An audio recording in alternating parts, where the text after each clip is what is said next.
I'm busy at the moment, and I don't really have time to do this, but I wanted to put out a short response video concerning a current controversy between Thunderf00t and the author Richard Carrier. If you don't know who Thunderf00t is, he's a bit of an internet legend. Some of his videos are carefully constructed scientific commentaries, some are experiments, some are instead social and political commentaries. Some of it is very carefully reasoned and formally presented, and some of it is completely informal, improvised, spur-of-the-moment commentary. If you don't know who Richard Carrier is, the other half of this controversy, don't worry, I'm going to go over his CV in just a moment in response to the criticism that Thunderf00t posed towards him. So, 18 minutes into a free-ranging, informal discussion, the following interchange with Thunderf00t transpired. Quote, all of his academic work is self-published, isn't it? So the first person has suggested that all of Richard Carrier's academic work is self-published. To this, Thunderf00t replies, yeah. In terms of even calling himself an academic would be, I think technically he does have a PhD, doesn't he? I can't remember. He calls himself doctor, but I'm not quite sure what the hell he's a doctor of. But for certain, in terms of being a research academic or anything like that, it's a complete non-starter.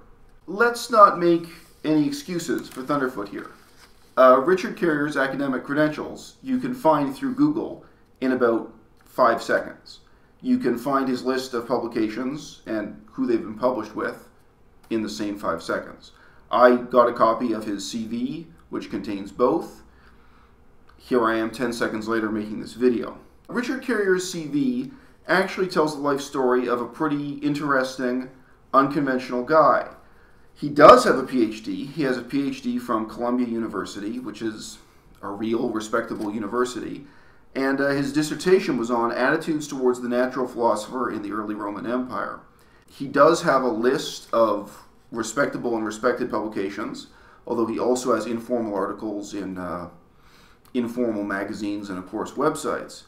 One of his major accomplishments in life was learning ancient Greek, including the study of manuscript ancient Greek, so-called papyrology and paleography.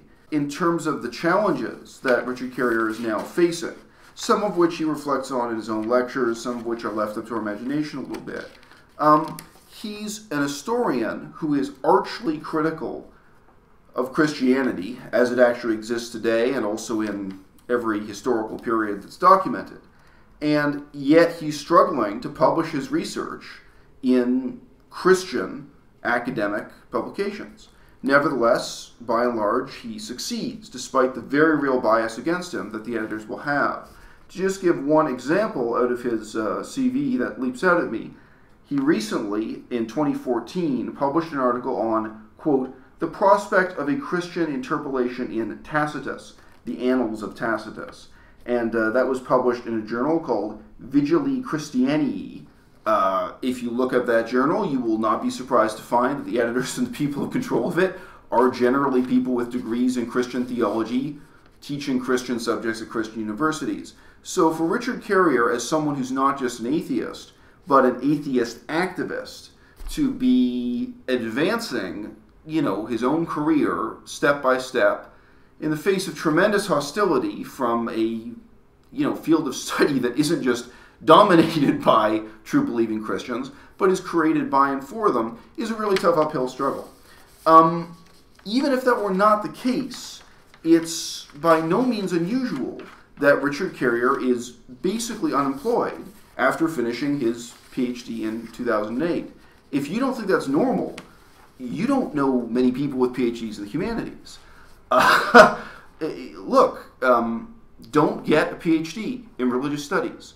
I've spent, the last 15 years of my life avoiding getting a PhD in religious studies. It's one of the reasons why when I look at Richard Carrier's CV, I have a lot of sympathy for both what his stated struggles have been and what some of his unstated struggles must have been in choosing to take the path he's taken in life. Just a couple of weeks ago, I met with a professor who was urging me to get a PhD in religious studies. And I said, no, I don't want to be unemployed for 10 years, and I also don't want to be unemployed for the rest of my life. Throughout Asia, I met people with PhDs in history, religion, other humanities, who were either completely unemployed or working as English teachers in Beijing, Bangkok, you name it. The world is covered with underemployed, broken-hearted people with PhDs in the humanities.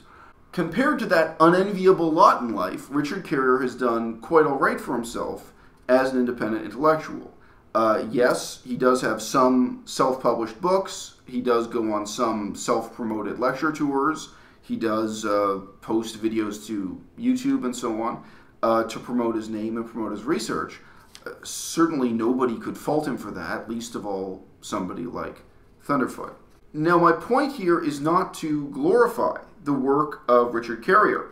However, Thunderfoot is somebody who likes to have a lot of opinions about what the Bible says and what the Bible doesn't say, and that is not at all Thunderfoot's own area of academic expertise. And it is exactly the area that Richard Carrier has a PhD in, that he's an acknowledged expert in, even if he is a controversial expert with whom other theologians disagree. Naturally, the vast majority of people who have a degree in theology are biased against Richard Carrier because they're either not atheist or at least are politely avoiding the type of open political controversy that Richard Carrier actually encourages. The background to this controversy is that Richard Carrier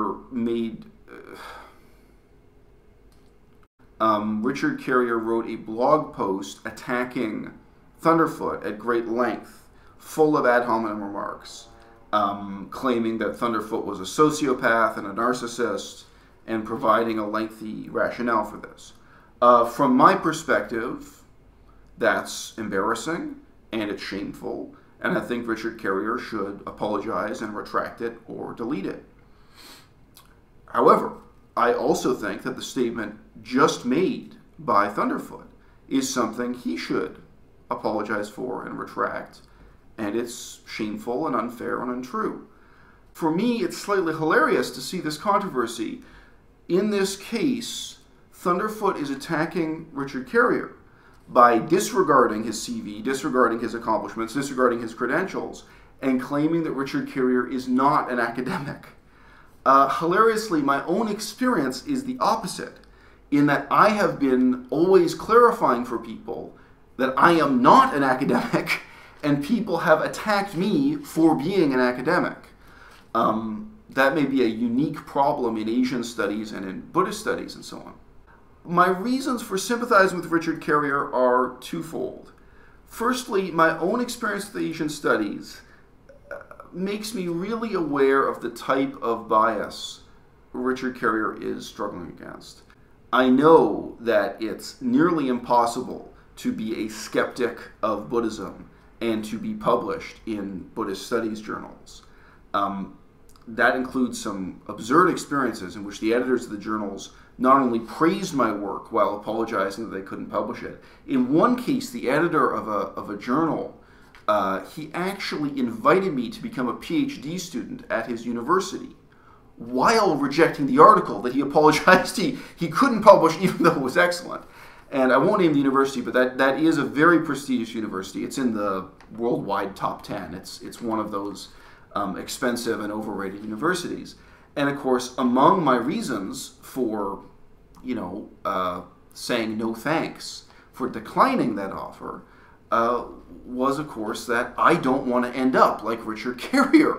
I don't want to spend years of my life and a huge amount of money getting a diploma that will then, even in the best case scenario, result in sitting around unemployed or semi-employed for many years.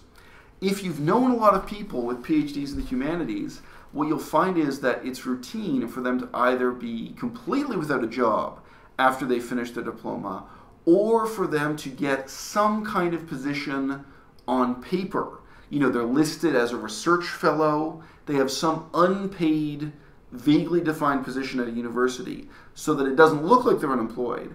And then for many years, they're doing independent research, writing articles, and living with the hope that one day a formal academic position will open up for them.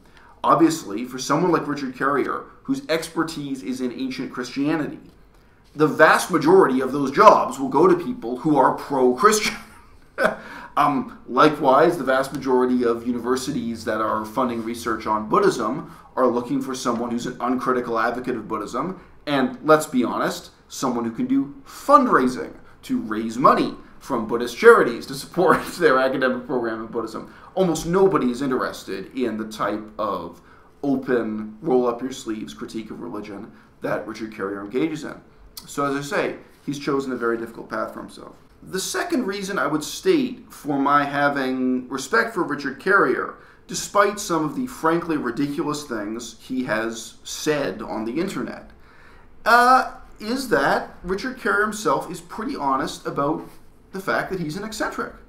How eccentric is Richard Carrier? Well, he talks about his own life. He used to be in the U.S. Coast Guard. Nothing wrong with that. If anything, that probably makes him a much more interesting dinner companion or guy to have a conversation with. He has years of experience getting his certificate as a flight deck firefighter and a duty gunner's mate and doing other things in the U.S. Coast Guard. Interesting guy. He's lived an interesting life. He has mentioned in his lectures that he's actually not an ex-Christian. He's an ex-Taoist.